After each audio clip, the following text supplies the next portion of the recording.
Čau un labdien! Te atkal es, Edgars.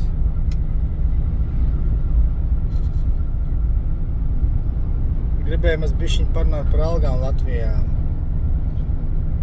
Un kāpēc ir ļoti ciniski un ļoti negodīgi turēt algas tajā līmenī, kurā viņas ir. Tā ir attiecīgi apmēram 1000 eiro alga Latvijā, ja? Priekš parastā darba spēka. Un es pat teiktu tā, ka cik es esmu sapratis, ka 1000 eiro alga priekš parastā melnā darba spēka Latvijā esot it kā vēl labi, ja? Ņemot vērā šī brīža inflāciju, ņemot vērā dzīves dārdzību, tā vienkārši ir ņirgāšanās.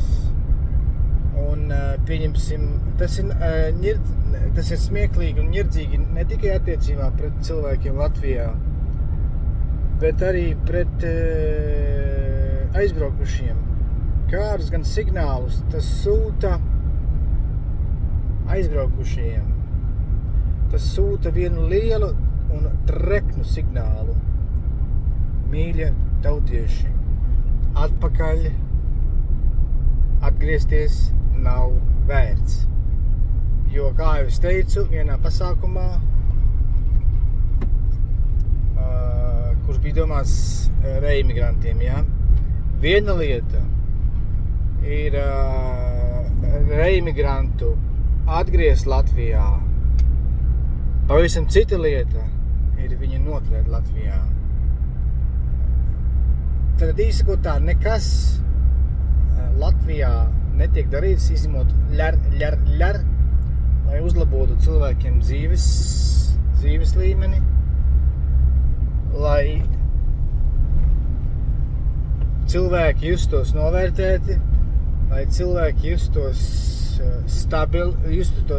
ļoti vajadzīgo stabilitāti. Nekas netiek darīts. Tā vietā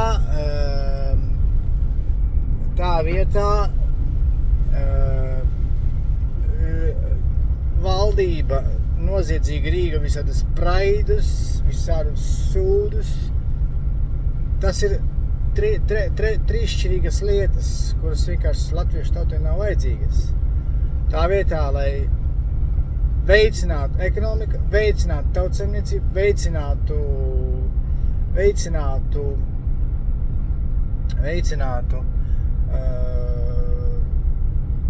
dzimstību. Teikšu tā, ka tas viss ir ļoti nožēlojami. Līdzinējā valdības politika un visu valdību politikas līdz šim, kas ir veicinājušas tautas aizbraukšanu, veicinājušas izmiršanu, ar medicīnas neesamību un nepieejamību. Un tāda visu šitā tautas un bērnu indēšanā ar Latvijai svešām un nepieņemamām ideoloģijām. Tas vienkārši ir šausmas, tas vienkārši ir murgs. Un, kā es teicu, ja, tie 700 līdz 1000 eiro mēnesī, ja, uz rokas, tā vienkārši ņirgāšanās par tautu, par parasto tautu un aizbraukušajiem signāls veči, tautieši, neatgriežties. Šeit darīt nav ko. Es nerunāju par santehniķiem, es nerunāju par elektriķiem, es nedomāju tāda veida roku speciālistiem, ja, kuriem varbūt tur ir tās 2,5 štukas uz rokas mēnesī, varbūt pat vairāk, ja, es nezinu, par tiem, kas ir Latvijā. Bet tiem, kas ir parastais darba spēks Latvijā, darīt ar to 700 līdz štuka mēnesī ir vienkārši izsmieklis par tautu. Kaut kā tā, jā, līdz citai reizei, ja? Pagaidām.